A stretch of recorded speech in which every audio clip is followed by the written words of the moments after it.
Hey guys, it's Henry's Dead History, and I hope you enjoyed this week's episode. We are taking a look at the 41st President of the United States, George H.W. Bush. Enjoy. That's right, Henry, and this is what? The last presidential series installment. That's right. Henry with a little guest cameo for our Part 2 audio. Thanks, Henry. Welcome.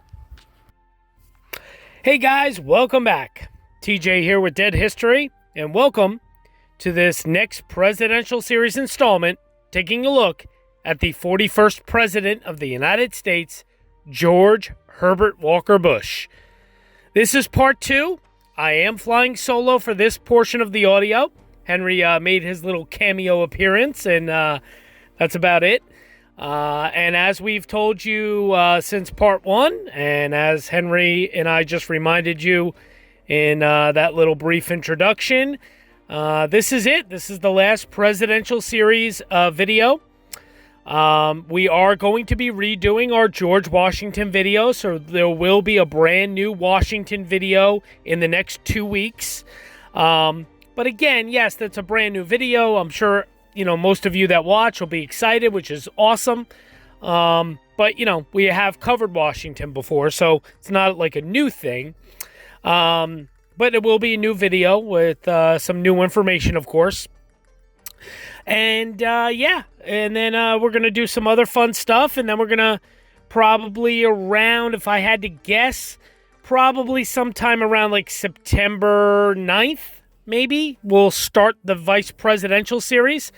The Vice Presidential Series will be a new video each week in chronological order, just like the President's was.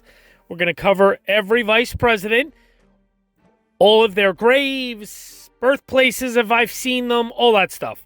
So yeah, lots of fun stuff to look forward to. This channel is going to keep moving on. So here we go. Now, part 1, of course, was the early life, childhood, military career, education, all that stuff, and early political career for George H.W. Bush, our 41st President of the United States. And now we're going to take a look at his presidency and legacy and his death. Now, here is an interesting fact also. The President is Dead book was written several years ago, and I believe it was revised pretty recently. I have the version that is the 2016 copyright. I don't know if there's a revised edition that Louis Picone has done over the last year or two. I'm not quite sure, to be honest. But my point is that in this 2016 edition of The President is Dead by Louis Picone, George H.W. Bush was still alive. So we will not be reading from The President is Dead. I'm just going to read you a tiny bit about his death. I don't have a whole ton of information. Then I'll tell you a little bit about the gravesite, of course.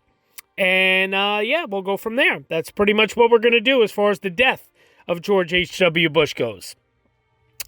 So yeah, I know that's a little surprising. You guys are used to me reading from that book every week, but there's nothing for me to read in the book that I have. So let's jump right in here, and we're going to start off, as I like to do, with the presidential election that got the president that we're speaking of elected.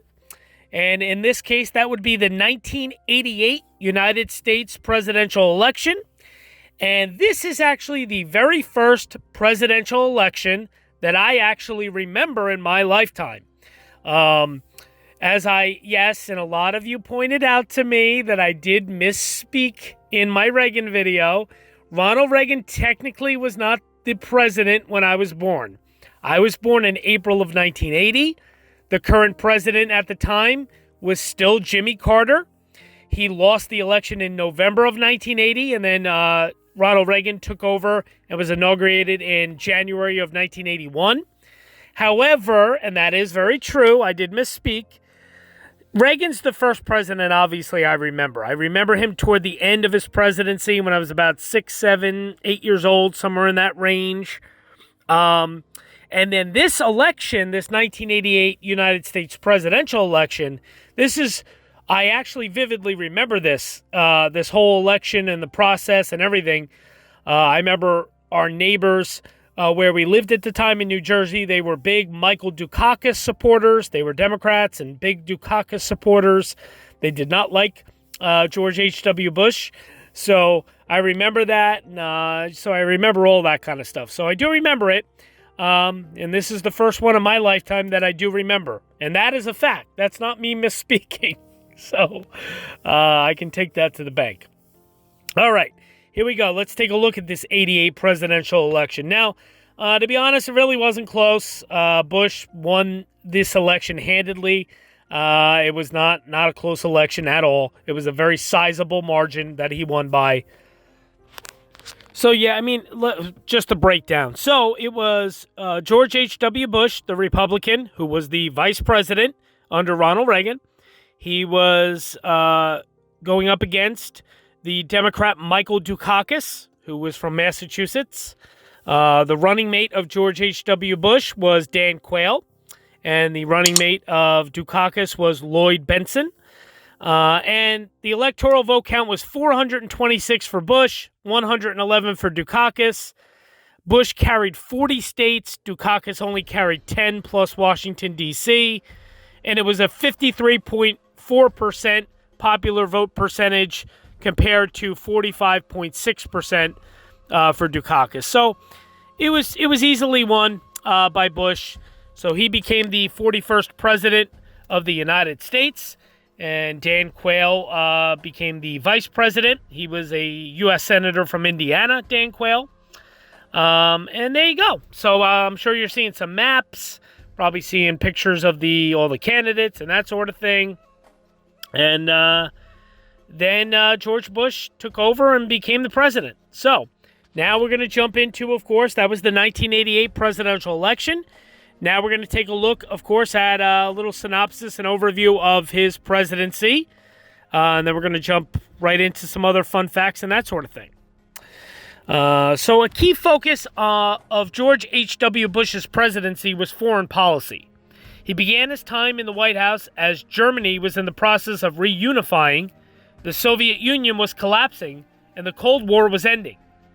Bush would be credited with helping to improve U.S.-Soviet relations. He met with Soviet leader Mikhail Gorbachev, and in July of 1991, the two men signed the Strategic Arms Reduction Treaty. Bush also authorized military operations in Panama and the Persian Gulf. In December of 1989, the United States invaded Panama and overthrew the nation's corrupt dictator, Manuel Noriega, who was threatening the security of Americans who lived there and trafficking drugs to the United States. Then, after Iraqi leader Saddam Hussein launched an invasion and occupation of Kuwait in August of 1990 and threatened to invade Saudi Arabia, George H.W. Bush organized a military coalition of more than 30 countries who began a U.S.-led air assault against Iraq in mid-January of 1991. After 5 weeks of the air offensive and 100 hours of a ground offensive, Operation Desert Storm ended in late February with Iraq's defeat and Kuwait's liberation.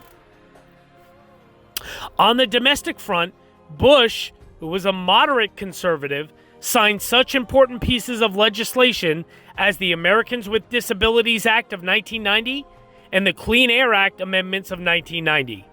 He made 2 appointments to the U.S. Supreme Court, David Souter in 1990 and Clarence Thomas in 1991.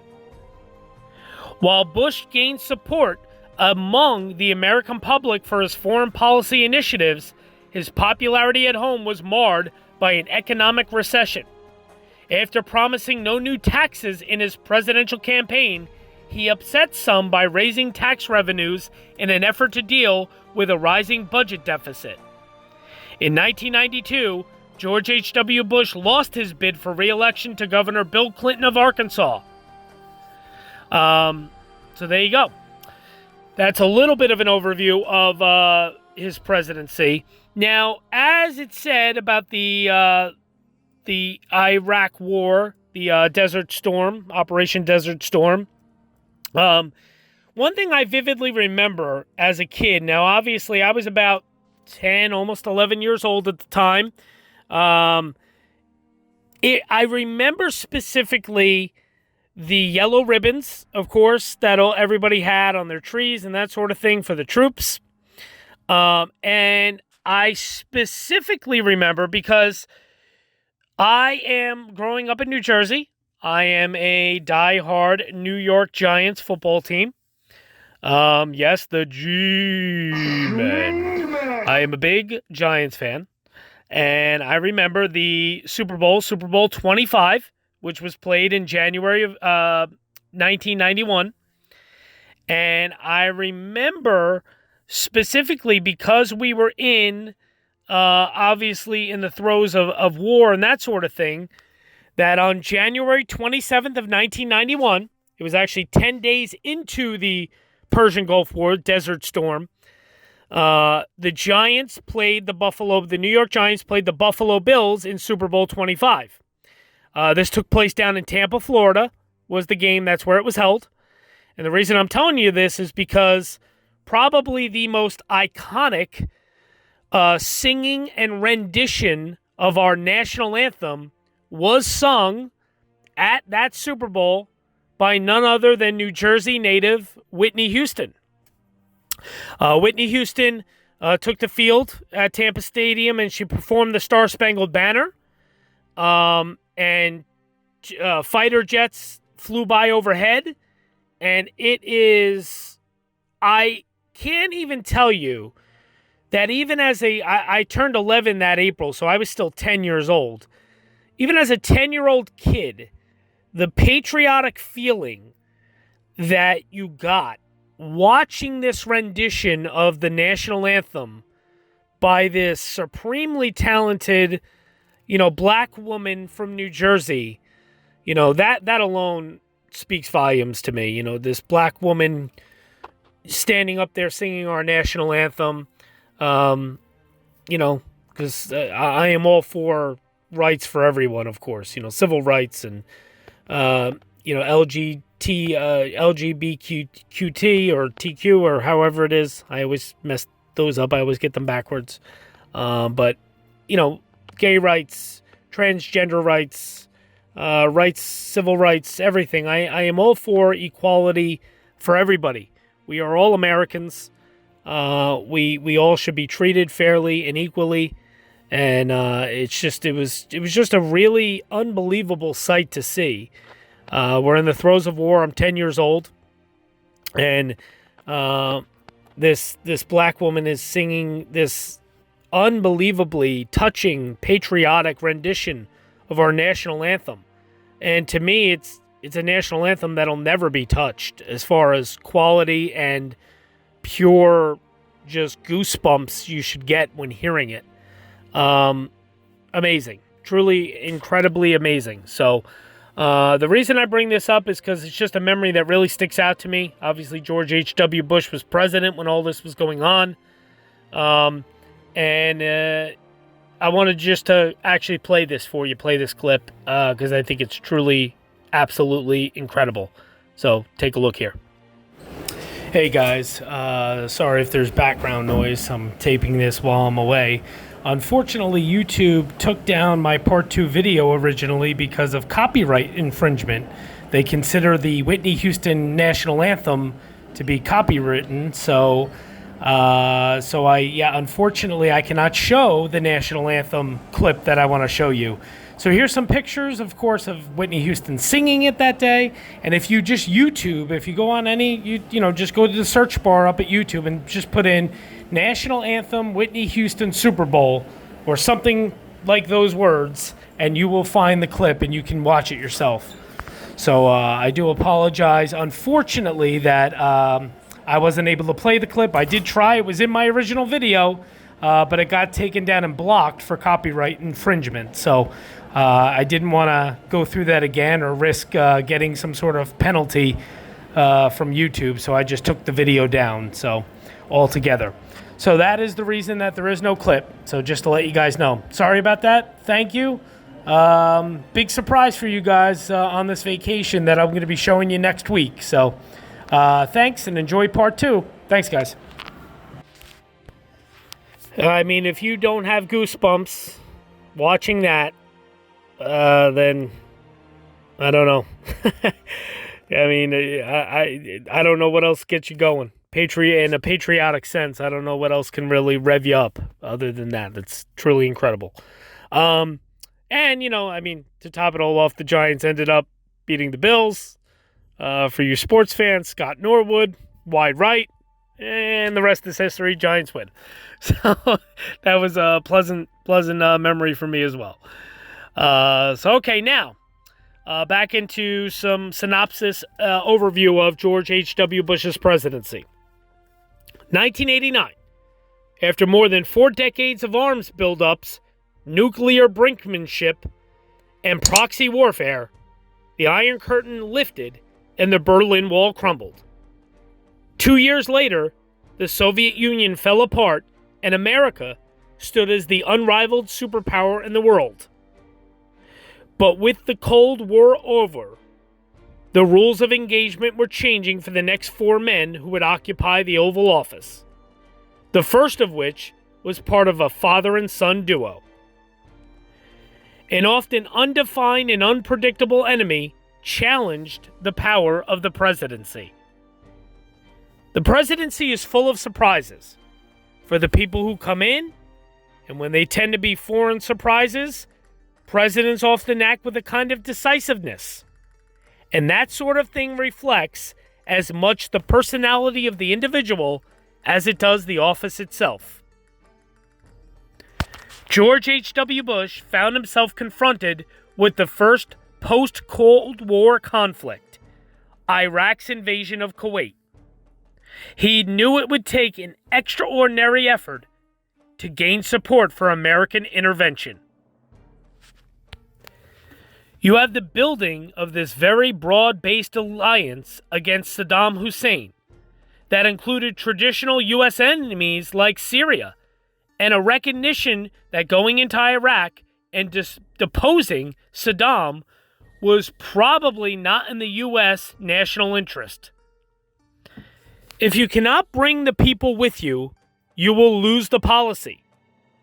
And President Bush 41 understood that very well. George H.W. Bush's skillful handling of the Gulf War skyrocketed him to a stunning 89% approval rating. In Vietnam, reporters were allowed to roam around on their own. What George Bush does is he places restrictions on how the media can cover the war, and in doing so, he guarantees that the public are going to see the images that he wants them to see. Pretty interesting stuff, George Bush, it's kind of interesting. I always kind of graded, when I think of presidential grades or tiers, kind of in the middle, an average C. I think his handling of the Gulf War was good. I think that some of his domestic policies were not so good. But overall, I don't think George H.W. Bush was a bad president or a bad man at all. He's a war hero. He's a very, very well-respected man. And I think he had very good intentions overall. So, and it's funny. His is definitely, the first real presidency that I truly remember all of it. I mean, he was elected in 88, took presidency in 89. I was 9 years old, or almost 9 years old at the time. And I remember his presidency vividly. So yeah, I mean, it's pretty interesting stuff. But his presidency is not overly memorable. It's just kind of like, it's so-so.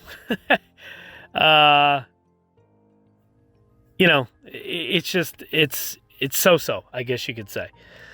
But yes. So, one thing I did want to correct myself on, LGBTQ.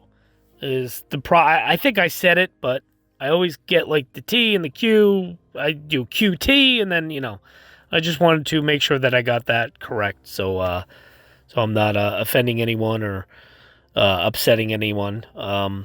But yes, so I did want to correct myself there. Another thing I do before I get into like fun facts and that sort of thing about Bush, there's two things I want to touch on. First and foremost is the read my lips, no new taxes. So, and I remember this fondly because I remember during Bush's presidency, this was brought up fairly often. And I also remember when he was running for re-election against Bill Clinton in 1992, I remember, I remember him, this whole thing, this whole like, read my lips, no new taxes, and that coming back to kind of haunt him and bite him. So I kind of want to give you the story behind George H.W. Bush's famous read my lips, no new taxes promise. 6 words. That's all it took to craft one of the most enduring quotes throughout the career of President George H.W. Bush. Read my lips, no new taxes. Spoken by Bush during his 1988 run for the presidency. The quote helped Bush defeat Michael Dukakis and become a cornerstone of his Saturday Night Live persona, embodied by Dana Carvey, and also caught him in a political snare. At a time of major budget deficits and spending needs, Bush was, as many had predicted, unable to get by with cuts alone. Before his first year in office was complete, he had signed into law a stealth budget that, while leaving the income tax alone, raised various fees and levies.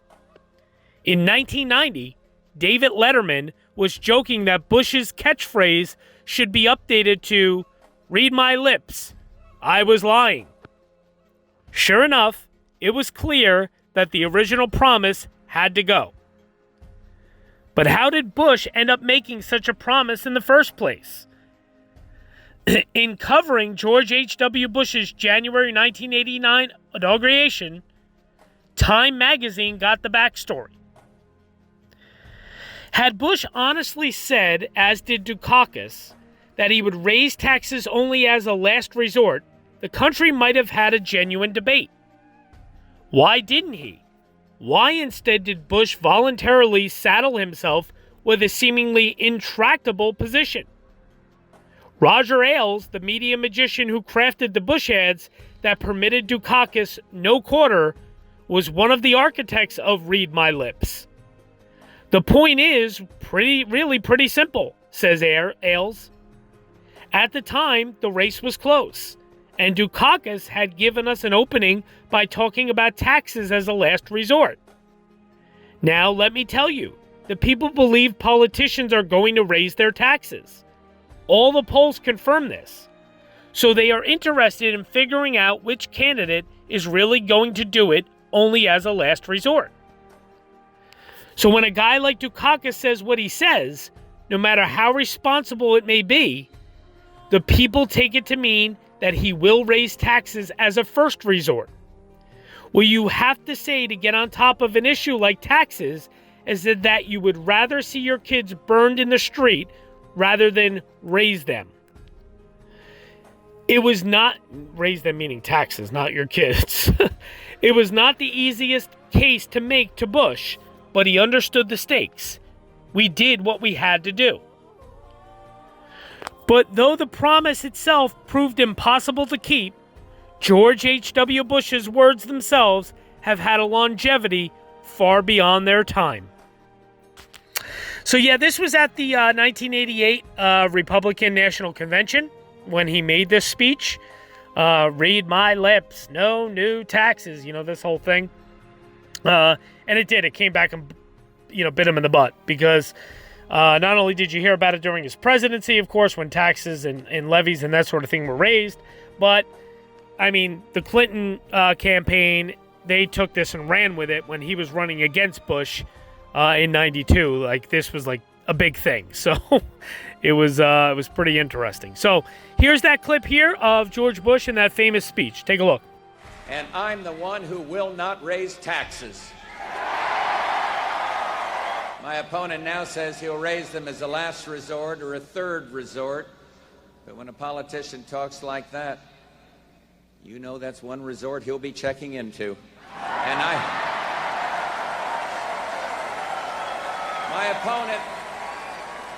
my opponent won't rule out raising taxes, but I will, and the Congress will push me to raise taxes, and I'll say no.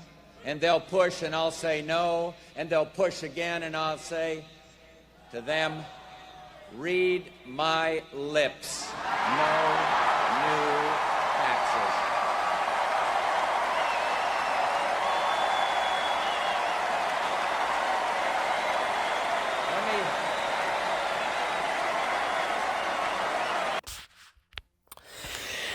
So there you go. Read my lips. No new taxes. Yikes. I'm sure he wishes he never said that. I'm sure. Another thing I wanted to touch on, because to me, it's maybe I'm wrong. Maybe somebody can tell me of another one in the comments below. But this is the most popular, in my opinion, presidential note or letter that was left from one from one president to another that was coming into office. It's kind of a tradition. Although I'm pretty sure the tradition, maybe not. Maybe Donald Trump did leave Joe Biden a letter. I'm not sure if he did or not. Maybe he did. I could be wrong in that. But it is a tradition where the president who's leaving office usually leaves a little letter and note for the incoming president. And the note that George H.W. Bush left for Bill Clinton, in my opinion, it's probably the most famous, well-known letter of this kind, but it's probably the most gracious. It's not long. It's not many words to it, but it's just really wonderful. It's a fine letter to be remembered by George H.W. Bush. It's a gracious letter to Bill Clinton. A letter penned by George Herbert Walker Bush for political rival Bill Clinton is widely shared over the years. Bush left the letter for Clinton in the Oval Office on the day of Clinton's inauguration in January of 1993. While other presidents have left similar letters, Bush's has been lauded for its graciousness and civility. The 1992 campaign was hard fought. Bill Clinton made the economy his weapon, tapping into many Americans' economic anxieties. George H.W. Bush also faced challenges from fellow Texan H. Ross Perot, who was an independent candidate. "We have fought the good fight," Bush told his supporters on election night, "and we have kept the faith. When it came time for the transition of power, Bush's words were simple and kind. Bill Clinton once said that George Bush's letter revealed the heart of who he was. He was an honorable, gracious, and decent man who believed in the United States, our Constitution, our institutions, and our shared future."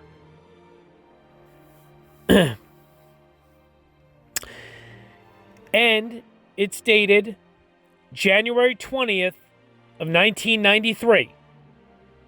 And the letter reads, "Dear Bill, when I walked into this office just now, I felt the same sense of wonder and respect that I felt 4 years ago. I know you will feel that too. I wish you great happiness here. I never felt the loneliness some presidents have described. There will be very tough times, made even more difficult by criticism you may not think is fair. I am not a very good one to give advice, but just do not let the critics discourage you or push you off course. You will be our president when you read this note. I wish you well. I wish your family well. Your success now is our country's success. I am rooting hard for you. Good luck, George. I want everyone to go back, and I'm sure you're seeing on the screen the actual letter itself, and I want you to listen to that again. And I want you to take a minute and stop and realize the state of our country right now in present day 2021. There is a division in this country for various reasons, and it is something that needs to end. We are never going to agree with one another all the time. We are never going to like one another all the time. We are never going to see eye to eye or have to think that a politician or president's policies are the right thing to do. That is what democracy is. We are allowed to disagree. We should disagree. We should debate different points and policies and facts and have these sort of talks. But at the end of the day, you, me, and the guy next door, we live in the United States of America. At least I'm sure most of you who listening and watching this do. There are some of you overseas, like shout out to our buddy over there in England, Les. But the majority of you are Americans living in the United States who watch these videos. It doesn't matter what my political views are. I don't care what your political views are. They're your political views. They're your opinions. You're allowed to have them, just as I'm allowed to have mine. And the wonderful thing about this country is that we all have the freedom to go out and vote, for who we think would do the best job, and we have the right to disagree and to think that maybe, there's time for changes at times. That's okay. But this division, and even when Donald Trump won the presidency in 2016, listen, I'll be completely honest. I wasn't a huge Donald Trump fan. However, I could not stand when I would see people on the other side of the aisle that would say, not my president. I'm sorry, but yes, he is. And yes, he was. Just like right now, there's people on the other side of the aisle that call President Joe Biden not my president. Yes, he is. If you live in this country and you are an American and, this is where you live and you call home, then Joe Biden is your president, just like Donald Trump was your president for 4 years. And in this letter from George H.W. Bush to Bill Clinton, he says right in it, you will be our president when you read this. Our president. Not you will be president. Our president. Meaning Americans who live in the United States of America. And he says, he goes on to say, I wish you well. Your success now is our country's success. And I am rooting hard for you. Do the people that constantly preach division, do you guys understand that concept? Or is this a foreign concept to you? The success of the President of the United States, whatever man, woman, whoever it may be, whether you agree with them or not, whether you like them or not, their success is the success of our country, is the success for all of us. Them doing well and doing a good job benefits all of us. So why would you ever want that president, whoever it may be, to fail? It's the most baffling thing I've ever seen in my life. The only thing that I can even think to compare it to is if you're a big sports fan and you root for a team your whole entire life, and they have a player who's your favorite player, and let's say it's a first baseman. It's baseball. And that first baseman gets traded to another team or becomes a free agent and signs with another team after, 10 years or 15 years with your team that you love. And now there's a new first baseman on your team. And you would openly root for that first baseman not to do well because you miss and liked the other first baseman that you admired for so many years.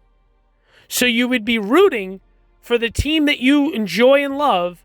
You would be rooting for their failure because you are bitter and upset about who now is playing a position on that team. It's the most foolish thing I've ever heard in my life.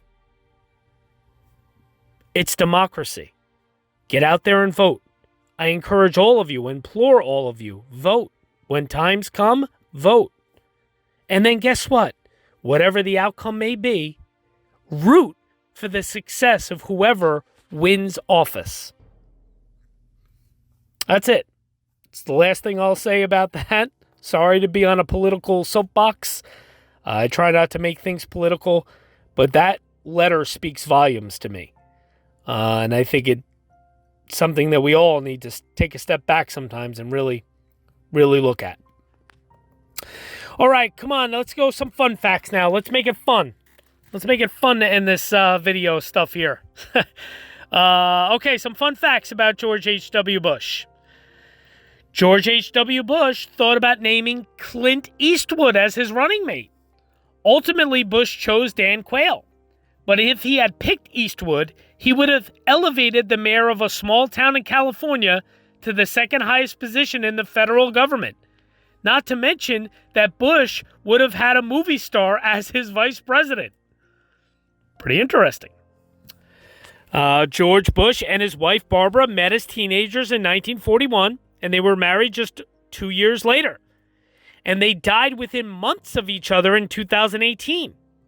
And their 73-year marriage was the longest of any first couple until recently when Jimmy and Rosalind Carter surpassed them. They've been married 75 years now, Jimmy and Rosalind Carter. So, interestingly enough. Now, when the Bushes were the longest married first couple ever, the second longest presidential marriage was that of John and Abigail Adams at 54 years, and Adams was the only other president who had a son who also held the job. So that's a pretty interesting connection with the Bushes and the Adams. But as I said, the Carters have now surpassed the Bushes for the longest tenured married first couple. With less than 2 years in office, President George H.W. Bush made a startling proclamation in the spring of 1990. Broccoli would no longer be seen in the White House or on Air Force One. "I do not like broccoli," he told reporters. "My mother made me eat it. I am the President of the United States, and I am not going to eat any more broccoli." He also said, "Just as Poland had a rebellion against totalitarianism, I am rebelling against broccoli, and I refuse to give ground."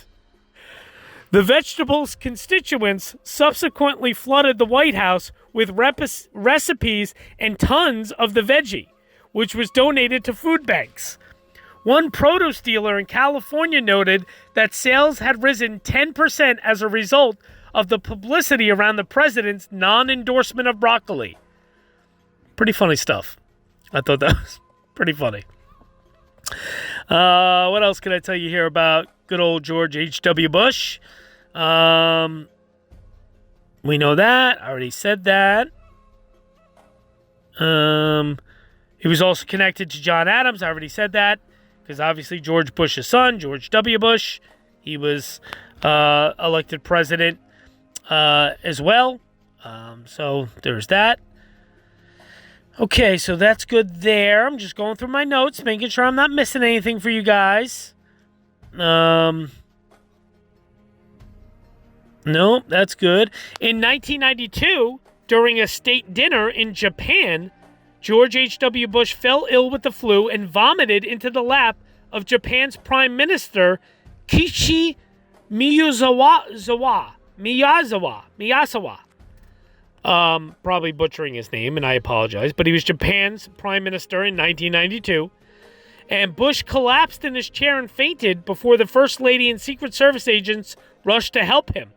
The incident was spoofed on the late-night comedy Saturday Night Live with comedian Dana Carvey playing Bush.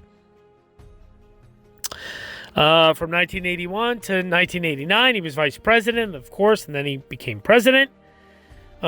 Interesting, George H.W. Bush died at the age of 94 on November 30th of 2018, and Barbara Bush died in April of 2018. She and George had been married for 73 years, and they died just months apart. Pretty interesting stuff. Becoming the president. Let's see. Invasion of Panama. We got that. Persian Gulf War. Let me see what else I could tell you about it. Economically, Bush boxed himself into a corner with the read my lips, no new taxes, savings and loan bailout, Clean Air Act. Pretty much we know all that stuff. See if there's anything in these notes. I have so many. Oh, this is very cool. Very touching and very cool.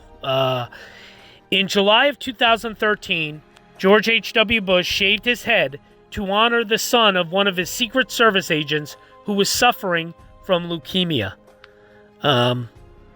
Pretty cool stuff. Very nice. After the devastation of Hurricane Katrina, George H.W. Bush and former President Bill Clinton formed the Bush-Clinton-Katrina Fund to help victims in Louisiana. This I love. This is awesome. In 1999, George H.W. Bush celebrated his 75th birthday by skydiving. 5 years later, he did it again. And then 5 years after that, at 85, he celebrated the same way, skydiving again. And then at 90 years old, he went for a birthday skydive for the 4th time. At 90 years old. Unbelievable. Unbelievable stuff. Really cool. I thought that was awesome. I love that. Yep. There was George H.W. Bush had promised himself to one day go skydiving back during the time when he served in wars during his military service. For his 75th birthday, he went skydiving for the first time in spite of his family's concerns. He then went on to do this again on his 80th, 85th, and 90th birthdays, too. Love that. Think that's great. While vice president for Ronald Reagan, Bush acted as president for 8 hours while President Reagan was in surgery after being shot. We know that. George H.W. Bush's family Springer Spaniel, Millie, was once referred to as the most famous dog in White House history. Millie's room was once Nancy Reagan's beauty parlor. And Millie, she had puppies. I do remember that specifically. Millie had a litter of puppies. Pretty cool stuff. So Millie was a Springer Spaniel, and she had little White House pups. Fun stuff. George H.W. Bush, he actually enjoyed horseshoe throwing as a hobby. Relatively unusually, Bush Sr. enjoyed throwing horseshoes as a hobby. He was a member of the National Horseshoe Pitchers Association and installed courts to play at the White House and at Camp David. This was a well-known hobby as Queen Elizabeth II and Prince Philip gifted him a silver-plated horseshoe set when they visited the U.S. in 1991. Cool stuff. Crazy socks became his fashion trademark. Some public figures have the opportunity to become known for some fashion accessory or interest, which then sometimes defines them. This was for George H.W. Bush, his socks, which became famous after his presidential term. An interesting fact about George H.W. Bush is that he would wear eye-catching patterns. He even said in an interview, "The louder, the brighter, the crazier the pattern, the better." This even went so far as to inspire the Republican National Committee to come up with a line of socks based on models that Bush Sr. had worn. Pretty fun stuff. He came together with Bill Clinton in the face of Hurricane Katrina. I already said that. Yep, he shaved his head in solidarity with a Secret Service agent's son. Just to read a little bit more about that. He was suffering from leukemia, the little boy. George H.W. Bush said he wanted to show solidarity when he saw some other agents go bald and asked himself why he shouldn't do it too. The photo of him and 2-year-old Patrick went viral. Moreover, this action had a stronger personal connection for Bush Sr., as he and Barbara had lost one daughter to leukemia when she was just 3 years old. Pretty interesting stuff. Okay, so now I'm going to read you a little bit about the death of George H.W. Bush, and then talk about his gravesite, and that'll be it. On November 30th of 2018, George H.W. Bush, the 41st President of the United States, died after a battle with vascular Parkinson's disease at his home in Houston, Texas. He was the first U.S. president to die in nearly 12 years since Gerald Ford's death in late 2006. And at the age of 94 years and 171 days, Bush was the longest-lived U.S. president in history at the time of his death. Shortly after the news broke of Bush's death, President Donald Trump declared a national day of mourning and ordered all flags throughout the United States and its territories and possessions lowered to half-staff for 30 days after his death. The state funeral of George H.W. Bush was the official funerary rites conducted by the government of the United States, which occurred over a period of 4 days from December 3rd to December 6th of 2018. Former President George H.W. Bush had struggled with health issues for several years leading up to his death in 2012. He was diagnosed with vascular Parkinson's, necessitating the use of a mobility scooter, limiting his speech and his ability to travel across the world. He was hospitalized numerous times in serious condition, most notably missing the inauguration of Donald Trump due to being in the intensive care unit at Houston Methodist Hospital. Following the death of his wife Barbara on April 17th of 2018, George H.W. Bush continued to deal with a variety of health issues. He was hospitalized a day after her funeral in critical condition with sepsis, but he was eventually stabilized and released. In May, a month before his 94th birthday, he was briefly admitted to a hospital in Maine due to low blood pressure. He was released after about 2 weeks and he returned to Houston. In late November, George Bush's health began to decline again. He received former President Barack Obama at his home for what was described as a private visit on November 27th.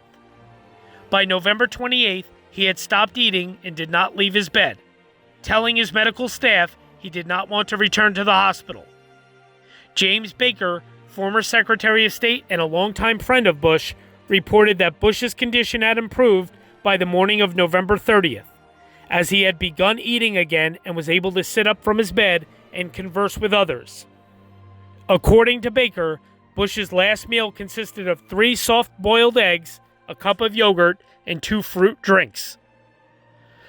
By night on November 30th, his health again worsened and death was imminent.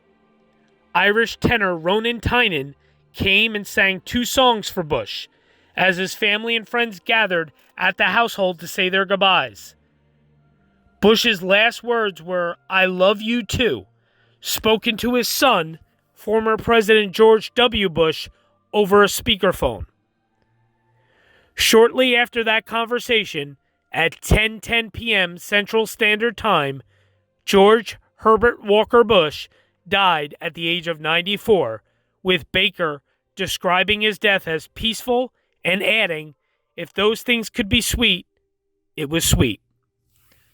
Within hours of his death, the former president's office issued a statement indicating that funeral arrangements would be announced as soon as practical. The exact cause of death was not immediately announced. What I am going to read to you real quick is there is a little bit of information in The President is Dead book by Louis Picone. And it's basically about the library. George H.W. Bush, in keeping with every president since Nixon, the 41st president has also chosen to be buried at the site of his presidential library, the George Bush Presidential Library and Museum in College Station, Texas. His future burial site is located in a wooded area behind the library and can be reached by walking a pleasant trail around the lake and through the woods. There you will find a fenced-in area where the former president and his wife Barbara will join their young daughter, Robin, who died of leukemia in 1953. George H.W. Bush's grave may be the first that has attracted visitors before he died. And there was a steady trickle of tourists on the day that Louis Picone, who wrote the book, stopped by there. Inside the iron fence is the presidential seal before a lush green burial plot. So that is where he is buried. It is at the George H.W. Bush Library. It's the George H.W. Bush Presidential Library. It is in College Station in Texas, which is the campus of Texas A&M University. It's awesome. So my brother lives in Texas. He lives right outside of Austin, Texas. And last year in 2020, when I was visiting my brother while I was traveling around and driving around, seeing everything, I went and visited my brother and him. It was my brother, myself, and my nephew, Jacob. We all took a ride. It's probably about 2 hours or so, maybe 3 hours. Not quite 3 hours, 2 hours or so, from my brother's house down to where College Station is. And it was actually the first presidential gravesite that I was visiting with someone else. I had not even been at any gravesites with Henry yet. This was the first I was going to visit with other people. And obviously when we went, the library was closed due to COVID. This was in 2020. But we were alone pretty much. There was nobody there. And we walked the beautiful wooded path, as Louis Picone described it in the book. It's a beautiful wooded path around this lake, and it's just majestic. And finally, you follow this path, and then right in front of you, these big iron gates, and there it is, the burial site and the plot of George H.W. Bush and Barbara Bush and their daughter, Robin. And it is beautiful. It's quiet. It's secluded. It's peaceful. It's serene. It actually is one of my favorite presidential gravesites that I've ever been to. There's just something very peaceful about it that I loved. I loved the little pathway walked through the woods. I thought it was truly, truly beautiful and well done. I'm sure right now you're seeing photos of me at the gravesite and photos I took of the gravesite. Magnificent. I encourage anyone who's in Texas or visiting or going through Texas, if you have time, go to the library there and definitely see the gravesite of George H.W. Bush, our 41st President of the United States, because it's quite beautiful and magnificent. So, there you go.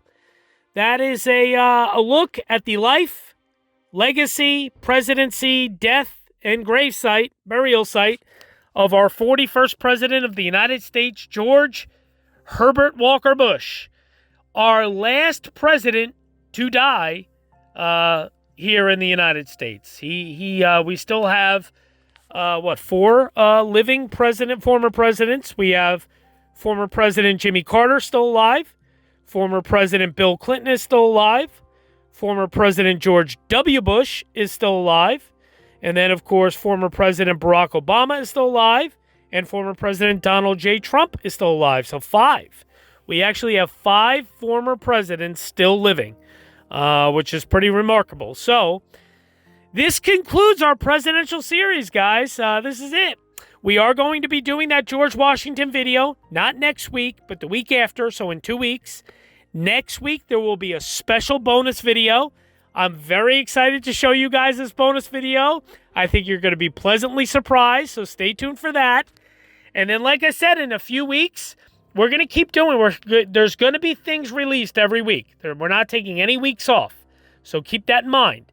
And in about 3 to 4 weeks, we are going to start our vice presidential series, where we take a look at every vice president in chronological order, doing one a week, just like we did with the presidents. So stay tuned for that as well. Thank you for all the support. Thank you for all the comments and questions. You guys are the best. I can't thank you enough. I sincerely mean it. Henry and I love it. You guys are awesome. Thank you so much. Keep it up, please. And I promise you, we will keep pumping out material and videos, and hopefully you guys keep enjoying them. We're going to try to make the Vice President series as fun and interesting as we possibly can. So, stay tuned for all that. Thanks, guys. Presidential series has been a lot of fun, and we will see you next week for a special bonus video. Stay tuned. Thanks, guys. Take care. Bye-bye now.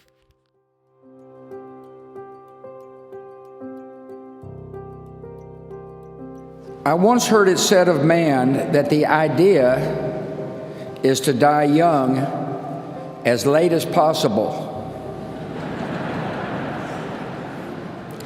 At age 85, a favorite pastime of George H.W. Bush was firing up his boat, the Fidelity, and opening up the 300 horsepower engines to fly, joyfully fly, across the Atlantic with the Secret Service boats straining to keep up. At age 90, George H.W. Bush parachuted out of an aircraft and landed on the grounds of St. Anne's by the Sea in Kennebunkport, Maine, the church where his mom was married and where he worshiped often. Mother liked to say he chose the location just in case the chute didn't open. In his 90s, he took great delight when his closest pal, James A. Baker, smuggled a bottle of Grey Goose vodka into his hospital room. Apparently, it paired well with the steak Baker had delivered from Morton's. To his very last days, Dad's life was instructive. As he aged, he taught us how to grow with dignity, humor, and kindness. And when the good Lord finally called, how to meet him with courage and with the joy of the promise of what lies ahead. One reason Dad knew how to die young is that he almost did it, twice. When he was a teenager, a staph infection nearly took his life. A few years later, he was alone in the Pacific on a life raft, praying that his rescuers would find him before the enemy did. God answered those prayers. It turned out he had other plans for George H.W. Bush. For Dad's part, I think those brushes with death made him cherish the gift of life, and he vowed to live every day to the fullest. Dad was always busy, a man in constant motion, but never too busy to share his love of life with those around him. He taught us to love the outdoors. He loved watching dogs flush a covey. He loved landing the elusive striper. And once confined to a wheelchair, he seemed happiest sitting in his favorite perch on the back porch at Walker's Point, contemplating the majesty of the Atlantic. The horizons he saw were bright and hopeful. He was a genuinely optimistic man. And that optimism guided his children and made each of us believe that anything was possible. He continually broadened his horizons with daring decisions. He was a patriot. After high school, he put college on hold and became a Navy fighter pilot as World War II broke out. Like many of his generation, he never talked about his service until his time as a public figure forced his hand. We learned of the attack on Chichijima, the mission completed, the shoot down. We learned of the death of his crewmates, whom he thought about throughout his entire life. And we learned of the rescue. And then another audacious decision. He moved his young family from the comforts of the East Coast to Odessa, Texas. He and Mom adjusted to their arid surroundings quickly. He was a tolerant man. After all, he was kind and neighborly to the women with whom he, Mom, and I shared a bathroom in our small duplex. Even after he learned their profession, ladies of the night. Dad could relate to people from all walks of life. He was an empathetic man. He valued character over pedigree, and he was no cynic. He looked for the good in each person, and he usually found it. Dad taught us that public service is noble and necessary, that one can serve with integrity and hold true to the important values like faith and family. He strongly believed that it was important to give back to the community and country in which one lived. He recognized that serving others enriched the giver's soul. To us, his was the brightest of 1,000 points of light. In victory, he shared credit. When he lost, he shouldered the blame. He accepted that failure is a part of living a full life, but taught us never to be defined by failure. He showed us how setbacks can strengthen. None of his disappointments could compare with one of life's greatest tragedies, the loss of a young child. Jeb and I were too young to remember the pain and agony he and Mom felt when our 3-year-old sister died. We only learned later that Dad, a man of quiet faith, prayed for her daily. He was sustained by the love of the Almighty and the real and enduring love of her Mom. Dad always believed that one day he would hug his precious Robin again. He loved to laugh, especially at himself. He could tease and needle, but never out of malice. He placed great value on a good joke. That's why he chose Simpson to speak.